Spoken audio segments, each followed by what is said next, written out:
Give it up for Martin Malloy.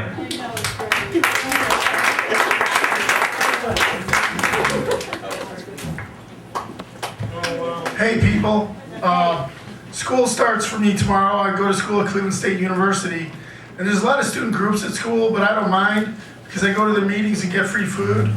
But I do research on the group's purpose before I go. Like I'll go to the People Against Animal Abuse meeting and be like, puppy mills are bad, where's the pizza? I'll go to the history meeting and be like, that Archimedes was really at the forefront of modern weaponry, where's the pizza? I'll go to the gay and lesbian group and be like, cocksucking is awesome, where's the pizza? I'll go to the anorexic meeting, I get all the pizza. I kind of really enjoyed this holiday season because Rudolph the Red-Nosed Reindeer always comes on, but it wasn't the same this year.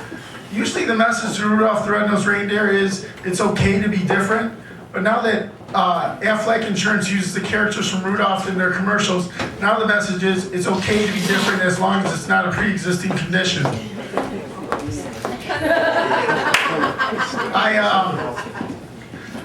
A lot of people come up with metaphors for life, like a game metaphor or a sports metaphor.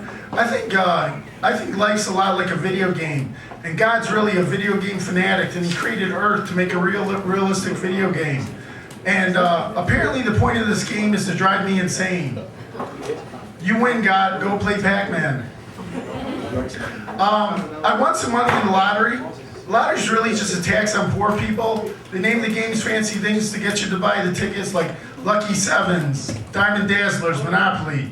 What they really need to name the games is, the baby doesn't really need to eat today. Rent's due, but screw it. And grandmother can wait for another oxygen tank. I've written some books. I'm publishing The Complete Idiot's Guide to Jokes, page 24, right after Jay Leno. And I started writing porn, but I had to quit because I didn't know if 69 with a midget was with a capital 6 and a small 9, or a capital 9 and a small 6.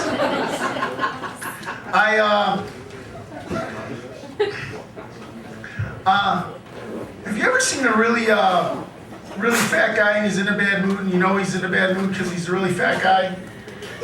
Have you ever seen a guy working at McDonald's and he's in a bad mood, and you know he's in a bad mood because he's a guy working at McDonald's? Have you ever seen a really fat guy working at McDonald's and he's in a good mood, and you know he's in a good mood because he's a really fat guy working at McDonald's?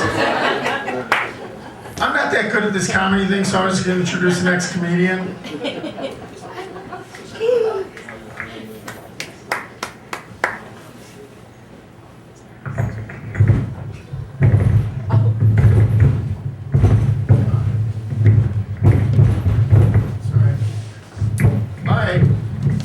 The next comedian coming to the stage was featured on the Opie and Anthony show, and he's the most underrated comedian I've ever seen in my life, SkitzoBill.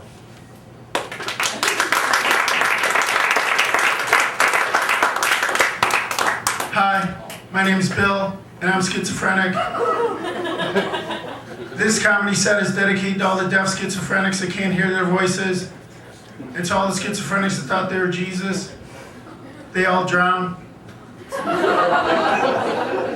When I was in the mental hospital, I did therapy. I did art therapy, music therapy, and writing therapy. In writing therapy, I learned to write poetry. I write poetry to the woman I stalk. I write things like, love is a strange emotion, yet I understand it when I'm with you. I seriously considered suicide until I met you. And my love for you is stronger than any restraining order. I'm also in law school. I got into law school through a special program that considers adversity I faced in my academic career. The adversity I faced is, I'm schizophrenic, and I got hit by a hit-and-run driver and had brain surgery. I was very well qualified with a 3.82 grade point average, but I didn't get in the first time I applied. I guess some autistic guy with a lobotomy and a 4.0 must have beat me out. Or maybe it was that dyslexic guy with a 0.4 point average.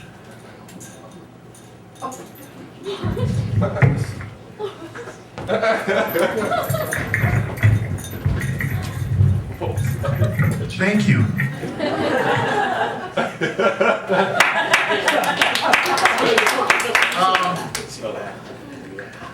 I had a girlfriend in the mental hospital. We never really broke up. We just each underwent shock treatments and forgot we were dating each other.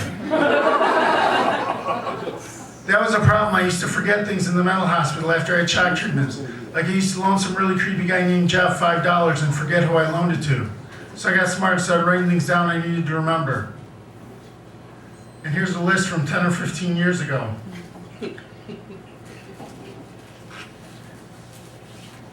Stop eating so much, you fat ass. Convince angry black Muslim roommate you're not the devil. Vanilla Ice rocks. Jeffrey Dahmer owes you $5. My counselor's here tonight. She has this policy. She pretends she doesn't know who I am when she sees me out in public.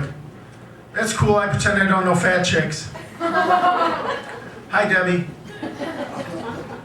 There's a lot of awkward moments when you're schizophrenic. Like when you jump off a bridge to kill yourself and just break your legs at the bottom of the bridge. It's awkward when you have to call a cab and try and explain why you just need a ride to the top of the bridge.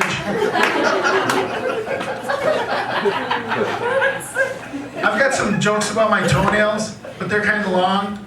That's not the joke. I like my jokes like sex, short, in and out, with lots of laughter. And I always kill.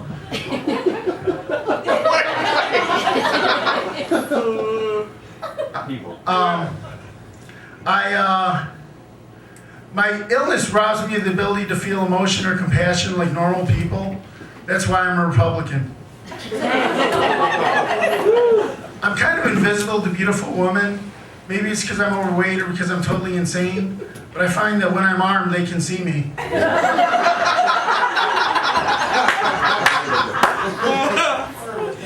People are always coming up and telling me jokes to tell in my act. Like they'll come up to me and tell me like, why do you put a cat in a blender? I don't remember the punchline, but I know they taste good. Any of you ladies ever been stalked by a schizophrenic? No. Some of you will by the end of the night. I got kicked out of the Ashley Simpson fan club for stalking her. They let me back in because I was the only one in it. I got a message for those of you that might be offended by me telling mentally ill humor. If you have like a mentally ill child or something, I'm gonna do you a favor and tell you something you tell that child to help them cope with their illness. You can tell them, if you kill all your friends, you'll have nobody to play with.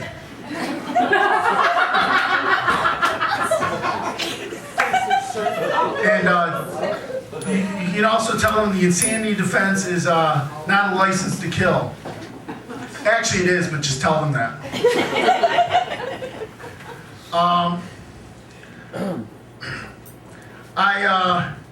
I also study economics in school, and I learned that a transaction is much more than just getting lucky with a transvestite.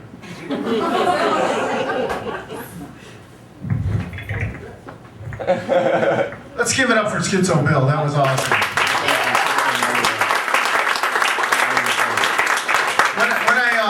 When I first started doing comedy, I started doing comedy as SkitzoBill, and I stood there like all, you know, in that pose, like. But I didn't do it because I was doing like a stage presentation. I did it because I was like on heavy doses of antipsychotic medication. And after my first set, everyone comes up to me and they're like, "Wow, man, that was a great character you did."